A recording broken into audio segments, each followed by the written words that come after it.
আজকের গল্প বিয়ের দিন বরের কানে ফিসফিস করে মৃত প্রাক্তন। স্পেশাল এপিসোড ৭২, আত্মার আর্তনাদ। শুরু হয় এমন এক অনুষ্ঠানে যেখানে সাজসজ্জা আর আনন্দের মাঝে অদৃশ্য আতঙ্ক লুকিয়ে আছে। চারপাশে অতিথিরা হাসছে, বরের চোখে আনন্দ আর আশা, কিন্তু হঠাৎ সে অনুভব করল কোনো অদৃশ্য কণ্ঠ তার কানে ফিসফিস করছে। প্রথমবারে মনে হলো হয়তো কেউ শুধু প্রহসন করছে, কিন্তু কণ্ঠটি এতটাই বাস্তব, এতটাই ঘন যে তা সরাসরি তার মনের গভীরে প্রবেশ করল। ফিসফিসের শব্দে স্পষ্ট, তুমি ভুল করেছ, আমি এখনও এখানে আছি। বরের হৃদয় দ্রুত ধরফর করতে শুরু করল। চোখের সামনে ভোরের আলোয় মনের স্বপ্নের মতো উজ্জ্বল দিনটি ধূসর হয়ে আসলো। আতঙ্কে মিশে গেল অতিথিরা, যেন সবাই অন্ধকারে ডুবে আছে, কিন্তু কেবল সে শুনতে পাচ্ছে সেই ভয়ঙ্কর ফিসফিস। মনে হবে মৃত প্রাক্তন কেবল ফিসফিস করছে না, বরং সেই ফিসফিস আপনার মনকে পরীক্ষা করছে। আতঙ্ক এতটাই বাস্তব যে মনে হবে আপনি শুধু শোনাচ্ছেন না, অনুভব করছেন। সেই অনুভূতি হৃদয়কে হিম করে দেয়, মানসিক চাপ বাড়ায়, আর বরের চোখে উপস্থিতি ধীরে ধীরে ভয়ঙ্কর সত্যের মতো ফুটে ওঠে। তবে মনে রাখবেন, আমাদের চ্যানেল কোনো ঘটনাকে সত্যি বলে দাবি করে না, এগুলো সম্পূর্ণ কল্পনাভিত্তিক। ভয়ের আসল রং তৈরি হয় দর্শকের নিজের কল্পনায়। তবে সেই নিঃশব্দ ফিসফিস, হালকা বাতাসের কেঁপন, আতঙ্কের ঘন অনুভূতি সব মিলিয়ে তৈরি করে এক ভয়ঙ্কর অভিজ্ঞতা। আজকের গল্প বিয়ের দিন বরের কানে ফিসফিস করে মৃত প্রাক্তন, স্পেশাল এপিসোড ৭২। আত্মার আর্তনাদ আপনাকে শেষ পর্যন্ত উৎকণ্ঠা, অস্বস্তি এবং প্রশ্নের মধ্যে রাখবে। মনে হবে প্রতিটি মুহূর্তে মৃত্যুর অতৃপ্ত আত্মা আপনার চারপাশে ঘুরছে, আর তার ফিসফিস কেবল শব্দ নয়, বরং একটি বাস্তব উপস্থিতি। তাই বন্ধুরা, যদি আপনি সত্যি এই ভয়ঙ্কর মুহূর্তগুলো অনুভব করতে চান, আমাদের চ্যানেলটি লাইক এবং সাবস্ক্রাইব করতে ভুলবেন না। এবং যদি আপনার সাথেও কোনো অদ্ভুত বা ভয়ঙ্কর অভিজ্ঞতা ঘটে থাকে, অবশ্যই কমেন্ট বক্সে লিখে জানান। এবং হ্যাঁ, প্রতিদিন রাত ৮টায় আমাদের স্পেশাল এপিসোড আসে। প্রতি রবিবার দুপুর ১২টায় থাকছে এক্সক্লুসিভ হরর স্টোরি এপিসোড, যা আরও বাস্তবসম্মত এবং ভয়ঙ্কর। শেষ পর্যন্ত দেখুন এবং প্রস্তুত হন আজকের গল্প বিয়ের দিন বরের কানে ফিসফিস করে মৃত প্রাক্তন, স্পেশাল এপিসোড ৭২, আত্মার আর্তনাদের জন্য। মনে রাখবেন, আপনি হয়তো গল্পটি শুনছেন, কিন্তু সেই ফিসফিসের উপস্থিতি আপনার চারপাশে ঘুরছে, হালকা বাতাসে, অদৃশ্য স্পর্শে বা নিঃশ্বাসের শব্দে। ভয় এখানে আপনার কল্পনায় নয়, আপনার অনুভূতিতে।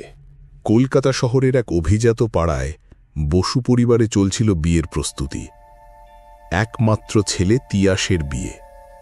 পাত্র একজন সফটওয়্যার ইঞ্জিনিয়ার, বিদেশে চাকরি করে, চেহারায় সুদর্শন, স্বভাবে মিশুকে। কনে আত্রেয়ী, সুন্দরী, শিক্ষিতা, শিলিগুড়ির মেয়ে, সম্প্রতি কলকাতায় চাকরি পেয়েছে। এই বিয়ের জন্য দুই পরিবারে আনন্দের জোয়ার। কিন্তু এই গল্পটা ঠিক এতটা সরল নয়, কারণ তিয়াসের জীবনে এক সময় ছিল সুমনা, একটি নাম, একটি সম্পর্ক, আর শেষে এক ভয়ঙ্কর ট্র্যাজেডি। তিয়াস আর সুমনার প্রেম শুরু হয়েছিল কলেজে। একই বিভাগ, একই ক্লাস, ধীরে ধীরে বন্ধুতা গড়ায় ভালোবাসায়। ৪ বছরের প্রেম, একসাথে সিনেমা, বইমেলা, ক্যাফে হপিং সবই ছিল। কিন্তু তিয়াসের পরিবার কিছুতেই মেনে নেয়নি সম্পর্কটিকে। সুমনা ছিল নিম্ন মধ্যবিত্ত পরিবারের মেয়ে, বাবার ছোট্ট চাকরি, মা হারিয়েছেন ছোটবেলায়। তিয়াসের অপর পরিবার প্রবল চাপ সৃষ্টি করে, তাদের দাবির কাছে ভালোবাসা হার মানে। এক সন্ধ্যায় তিয়াস সুমনাকে বলে, আমার কিছু করার নেই রে, পরিবার রাজি না হলে আমি কিছুই করতে পারবো না। সুমনা তাকে অনেক বোঝানোর চেষ্টা করে, কাঁদে, চিৎকার করে, কিন্তু লাভ হয় না।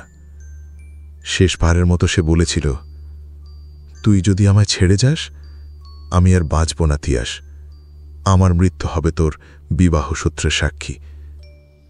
তিয়াস সে কথা উপহাস ভেবে ফেলে রেখে চলে যায়। ৩ দিন পর খবর আসে সুমনা আত্মহত্যা করেছে। ফাঁসি দিয়েছে নিজের ঘরে, দেয়ালে তিয়াসের নাম লেখা চিরকুট রেখে। তিয়াস মানসিকভাবে বিপর্যস্ত হয়ে পড়ে, কিন্তু সময়ের সঙ্গে সব ধুয়ে যায়। তাকেও পরিবার বিদেশ পাঠিয়ে দেয়। ধীরে ধীরে সে নিজেকে গুছিয়ে নেয়। কিন্তু বিয়ের আগের রাতে যখন তিয়াস তার নিজের ঘরে একা বসে আছে, তখন শুরু হলো অন্য কিছু। হঠাৎ তার ফোনে একটা মেসেজ আসে, কাল আসছি বর। তিয়াস ভাবল আত্রি মজা করছে, কিন্তু নাম্বারটা আননোন। সে জবাব দিল, কে? উত্তর এলো, চেনা মুখ, ভুলে গেছিস? তারপর একসাথে একের পর এক মেসেজ আসতে থাকল, পুরনো কথা, পুরনো ছবি, এমনকি সেই শেষ চিঠির স্ক্যান কপি যেটা সুমনা রেখে গিয়েছিল মৃত্যুর আগে, যেটা কেউ আর দেখেনি। তিয়াসের হাত ঠান্ডা হয়ে গেল। মেসেজের শেষে লেখা ছিল, তোর কানে কথা বলার সময় এসে গেছে বর। সে আতঙ্কে ফোন ছুঁড়ে ফেলে দেয়, কিন্তু সে জানত না এটা তো কেবল শুরু। তিয়াস রাতটা চোখের পাতা না ফেলে কাটালো। মনের মধ্যে কেবলই সেই মেসেজগুলি ঘুরপাক খাচ্ছিল। ঘড়ির কাঁটা তখন 3টের কাঁটা পার করছে। বাইরে হালকা ঠান্ডা হাওয়া বইছে, আর ঘরের জানালার পর্দা অনবরত দুলছে। অথচ জানালা বন্ধ। এমনকি জানালার ধারে বসানো গাছটা হঠাৎ শব্দ করে পড়ে গেল। তিয়াস ভয় পেয়ে উঠে পড়ে। বুকে তীব্র চাপ অনুভব করতে লাগল। হঠাৎ ঘরের বাল্ব ফ্লিক করতে লাগল। সে কাছে গিয়ে সুইচ অফ করতে যাবে, তখনই জানালার কাচের ওপারে তার চোখে পড়ে একটি মুখ, একটি চেনা মুখ, সুমনা। চোখের রক্তের শিরা, ঠোঁটের কোণে বিকৃত হাসি, চুলগুলো এলোমেলো, এবং সে শুধুই তাকিয়ে আছে তিয়াসের দিকে। হঠাৎ ঠোঁট নাড়ল। আমি এসেছি কোণে সাজিয়ে দেখতে। তিয়াস চিৎকার করে পিছিয়ে গেল। সে দরজা খুলে ছুটে বেরিয়ে গেল ঘর থেকে। পুরো বাড়িতে নিস্তব্ধতা, বাকি সবাই ঘুমাচ্ছে। সেই রাতে সে শোয়ার সাহস করল না। বসার ঘরের সোফায় হালকা আলো জ্বালিয়ে বসে থাকল। ভোর 5টার সময় তার ঘুম এলো না ঠিকই, কিন্তু চোখ কিছুক্ষণ বন্ধ করে রাখতেই সে দেখতে পেল এক দুঃস্বপ্ন। সে বিয়ের মণ্ডপে বসে আছে। চারদিকে পাড়া প্রতিবেশী পরিবার আত্রেই লাল শাড়িতে বসে রয়েছে তার পাশে। পুরুতের মন্ত্র চলছে। হঠাৎ কেউ তার কানে ফিসফিস করে বলল, আমি এসেছি তিয়াস, আর একটা 7 পাক ঘোরার জন্য। সে ঘুরে তাকালো, সুমনা দাঁড়িয়ে সবার চোখের সামনে, কিন্তু কেউ দেখতে পাচ্ছে না তাকে, শুধু তিয়াস দেখছে। তিয়াস ঘামতে ঘামতে উঠে বসল। তার ঘড়িতে তখন সকাল 8টা। সেই দিন তার বিয়ের দিন। বিয়ের আয়োজন পুরোদমে চলছে। প্যান্ডেল, আলোকসজ্জা, ফটোগ্রাফার, গেস্টরা একে একে এসে যাচ্ছে। তিয়াসের ঠাকুমা বললেন, নাতির বিয়ে, মনে হচ্ছে আজ তার মুখে হাসি নেই কেন? তিয়াস হাসার চেষ্টা করল, কিন্তু তার চোখে ক্লান্তির ছাপ স্পষ্ট। সে কিছুক্ষণের জন্য রুমে ফিরে গেল পোশাক পরতে। তার শেরওয়ানি, তার মালা, সব কিছু প্রস্তুত। সে আয়নার সামনে দাঁড়িয়ে বোতাম লাগাচ্ছিল। তখনই আয়নার মধ্যে দেখা গেল সে একা না। পিছনে দাঁড়িয়ে সুমনা, লাল বেনারসি শাড়ি পরে, মাথা নিচু, হাতে মালা। তিয়াস পিছনে তাকালো, কেউ নেই। আবার আয়নায় তাকাতেই সুমনা ধীরে ধীরে চোখ তুলল এবং ফিসফিস করে বলল, এই বিয়ের গানে আমার কান্না মিশে থাকবে। তোকে কানে কানে বলার অনেক কিছু বাকি। ঘরের বাতাস জমে গেল। তিয়াস বুঝে গেল আজ কিছু হবে। আজ সে যাই করুক, সুমনা তার পাশে থাকবে। সন্ধ্যা 6টা। আলো ঝলমলে শহরের এক প্রান্তে বসুবাড়ির উঠোনে বিয়ের প্রস্তুতি প্রায় সম্পূর্ণ। কোণে আসার অপেক্ষা। তিয়াস মুখে হাসি টেনে রাখলেও চোখে তার গভীর এক ভয়ের ছায়া। সে নিজের মনেই বিড়বিড় করে বলছিল, আমি কি ভুল করছি? ও কি আসলেই ফিরে এসছে? তিয়াসের মাকে চিন্তিত লাগছিল। বাবা, শরীর খারাপ লাগছে? তিয়াস শুধু বলল, ভালো আছি মা, কিন্তু গলায় স্পষ্ট কাঁপুনি। হঠাৎ বাড়ির পাশের একটি ঘরের লাইট নিভে গেল। ইলেকট্রিশিয়ান ছুটে গেল, কিন্তু কিছুমাত্র কারণ খুঁজে পেল না। তার কিছুক্ষণ পরেই বাড়ির নিচের তলার ফ্রিজ থেকে এক তীব্র গন্ধ বেরোতে লাগল। পচা ফুল নাকি রক্ত? তিয়াস তখন নিজের ঘরে একা বসে। পাশেই তার বিয়ের পোশাক, পাগড়ি, মালা রাখা। হঠাৎ একটা শব্দ হয়, ঠক ঠক করে। দরজার নিচে দিয়ে একটা কাগজ গড়িয়ে আসে। তিয়াস অবাক হয়ে সেটি হাতে নেয়। লাল কালিতে লেখা, তোকে ফেলে যাওয়া মানুষকেই আজ তুই গ্রহণ করতে চলেছিস। তার হাত কেঁপে ওঠে। ঠিক তখনই পেছনের আয়না ফাটল। সে চিৎকার করে পিছনে তাকালো। কিছুই নেই, কিন্তু দরজার পাশ থেকে শোনা গেল সেই ভয়াবহ কণ্ঠস্বর। তিয়াস, তোকে বলেছিলাম যদি বিয়েটা করিস আমি ফিরে আসব। এক অদৃশ্য শক্তি যেন ঘরের বাতাসকে ঘন করে ফেলল। ঘরের তাপমাত্রা এক লাফে কমে গেল। মেঝেতে জমে উঠল কুয়াশা। এক মুহূর্তে সব কিছু স্তব্ধ। তিয়াসের চোখে দেখা গেল এক বিকৃত মুখ সুমনার।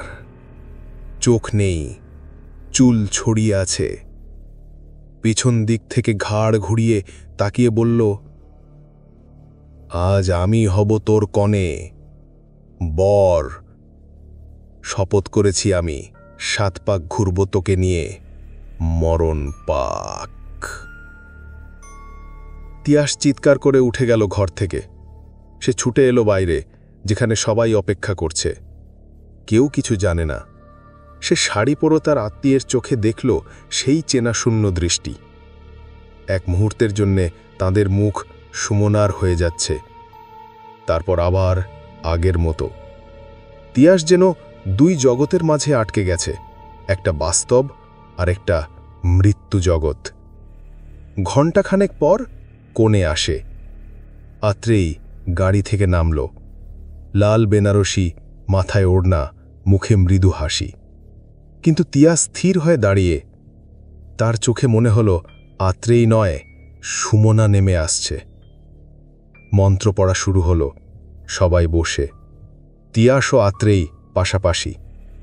ঠিক যখন পুরোহিত বললেন, এবার বর কোণে মালাবদল করবেন, তিয়াসের কানে কে যেন ফিসফিস করে বলল, ভুল করছিস, এই মালাবদল নয়, এ তো ফাঁসির দড়ি। তিয়াস থমকে গেল। কেউ পাশের চেয়ার থেকে তার হাত চেপে ধরল। তিয়াস দেখে আত্রেয়ীর গায়ের শাড়িতে রক্তের ছোপ, এবং তার মুখ ধীরে ধীরে বদলাচ্ছে। সুমনার মুখে রূপান্তরিত হচ্ছে। আর সে ফিসফিস করে বলল, এবার তো তুই আমার হলি তিয়াস। মালা বদলের মুহূর্তে সবার সামনে দাঁড়িয়ে যেন সময় থেমে গেছে। তিয়াস আত্রেয়ীর দিকে তাকিয়ে আছে, অথচ তার চোখে আর আত্রেয়ী নেই। তাকে যেন গ্রাস করে নিচ্ছে সুমনার মৃত চোখের শূন্যতা। চারপাশের লোকজনের মুখগুলো হঠাৎ বিকৃত, ছায়ায় ঢাকা, যেন অচেনা হয়ে উঠেছে। মন্ত্র উচ্চারণ থেমে গেছে, শব্দ থেমে গেছে, এমনকি বাতাসও যেন নিঃশ্বাস নিতে ভুলে গেছে কিছু সময়ের জন্য। তিয়াসের দম আটকে আসছে, শরীর ভার হয়ে আসছে। তার বুকের ভেতর কিছু ধাক্কা, যেন মালাটা হাত থেকে পড়ে যেতে যাচ্ছে। হঠাৎই তার সামনে দাঁড়িয়ে থাকা আত্রেয়ী ধীরে ধীরে ফিসফিস করে বলল, তুই শুধু আমার ছিলি, আজও তোর কানে আমি কথা বলছি। তিয়াস চমকে উঠে পেছনে সরে আসে, কিন্তু আশ্চর্য, সবাই যেন ঠিক আগের জায়গায় আছে। কেউ কিছু শুনল না, দেখল না। সবাই ভাবছে তিয়াস হয়তো নার্ভাস। তিয়াস নিজেকে বোঝানোর চেষ্টা করছে এ সবই মনের ভুল, মানসিক চাপ। সুমনার মৃত্যু তাকে ভেঙে দিয়েছে। সে আবার নিজের জায়গায় ফিরে এসে মালাটা তুলে নেয়। কিন্তু তখনই পুরোহিতের চোখের দিকটা দেখে তিয়াস ঘামতে শুরু করে। সেই চোখ সাদা, পুরোটা সাদা, কোনো চোখের তারা নেই। তিনি অদ্ভুত এক গলায় মন্ত্র পড়ছেন, যা সংস্কৃত নয়, বরং এক অজানা ভাষা। ঘোরি দন্তুম, ঘোরি নষ্টম, ঘোরি ভক্তুম। তিয়াস পেছনে তাকায়। চারপাশের অতিথিদের মুখে একরকম উদ্ভ্রান্তি, যেন ওরা আসলে মানুষ নয়, যেন সবই মরা। তাদের চোখ দিয়ে রক্ত গড়িয়ে পড়ছে, কিন্তু কেউ হেলদোল করছে না। হঠাৎ মণ্ডপের ফুলগুলো ঝরে পড়ল মাটিতে, বাতাস কাঁপতে লাগল, আগুনের লেলিহান শিখা সবুজ হয়ে উঠল। আর তখন কোণে বলে উঠল, তুই প্রতিশ্রুতি ভেঙেছিলিস তিয়াস, মৃত্যুর আগেও বলেছিলিস আমার হবিস। আজ আমি ফিরে এসেছি তোর বিয়েতে, তোর বর হতে নয়, তোকে নিয়ে যেতে। তার মুখ গলে যাচ্ছে, চোখ পড়ে যাচ্ছে, চুল এলোমেলো হয়ে বাতাসে ভাসছে। মালা তিয়াসের গলায় নয়, সে নিজেই দড়ি হয়ে গলায় জড়াতে শুরু করেছে। তিয়াস দম নিতে পারছে না, সবাই যেন থেমে গেছে। কেউ তাকে দেখতে পাচ্ছে না। মণ্ডপের একপাশে আগুন, আর একপাশে অন্ধকার ফাঁকা জায়গায় দেখা গেল সুমনা ঝুলছে, গলায় সেই একই মালা, ঠোঁটে সেই বিকৃত হাসি। তিয়াস তখন চিৎকার করে উঠে দাঁড়ালো, আমি ক্ষমা চাই, আমি দোষী, আমাকে ছেড়ে দাও, আমি তোকে ভালোবাসতাম। কিন্তু তখনই চারপাশ থেকে কণ্ঠ ভেসে এলো, ভালোবাসা যদি সত্যি হতো তাহলে আমাকে তুমি ফেলে যেতে পারতে না। সে কাঁদতে কাঁদতে পড়ে যায় মাটিতে। আত্রেই, যা হয়তো তখনও আত্রেই, তাকে ধরে রাখার চেষ্টা করে। হঠাৎ সব আলো নেভে, শব্দ থেমে যায়, আর মুহূর্তের মধ্যেই সব আগের মতো। লোকজন আবার সচল, মন্ত্রপাঠ শুরু হয়। কেউ কিছু বোঝে না।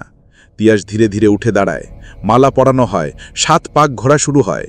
কিন্তু প্রতিটি পাকের শেষে সে শুনতে পায় এক ফিস ফিস করা কণ্ঠ, পাক শেষ হলে আমি তোর শেষ হব, তুই আমার, আমি তোর ছায়া।